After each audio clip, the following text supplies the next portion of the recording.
સુરતમાં સ્માર્ટ મીટરનો વિરોધ યથાવત રહેવા પામ્યો છે। કોંગ્રેસના નેજા હેઠળ અરજી ફોર્મ તૈયાર કરાયા હતા, જેમાં પૂણા ગામમાંથી 5000 જેટલી વાંધા અરજી કરવામાં આવી હતી।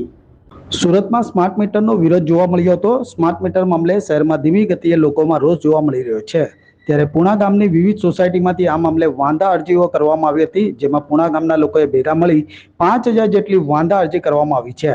તમામ અરજી ડીજીવીસીએલ કચેરીમાં આપવામાં આવી હતી। સ્માર્ટ મીટર નહીં લગાવવા માટે અરજી કરવામાં આવી હતી। જો કે આવનારા સમયમાં સ્માર્ટ મીટર મામલે વધુ ઉગ્ર રજૂઆત કરવા સાથે વાંધા અરજીઓ કરવામાં આવે તેવી શક્યતા જોવામાં આવી રહી છે।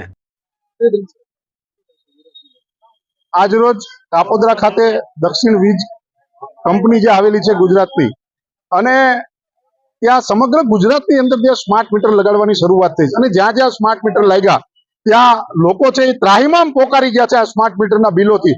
ત્યારે પૂણા વિસ્તારની જુદી જુદી સોસાયટીઓમાંથી સુરત શહેર જિલ્લા કોંગ્રેસ સમિતિ દ્વારા વિરોધના કાર્યક્રમ શરૂ થયા અને એવું નક્કી કર્યું તમામ સોસાયટીના પ્રમુખો આગેવાનો દ્વારા કે ઘરે ઘરેથી વ્યક્તિગત ફોર્મ ભરી અને આપણે આપવાનું છે। એમાં ગ્રાહક નંબર અને એમનું જે લાઇટ બિલ છે એમની ઝેરોક્ષ છે કે અમારે આ સ્માર્ટ મીટરની જરૂર નથી, અમારે ત્યાં સ્માર્ટ મીટર લગાવવા આવવું નહીં, એવી 5000 જેટલી અરજીઓ આજે પ્રથમ તબક્કાની લઈને આવ્યા છે।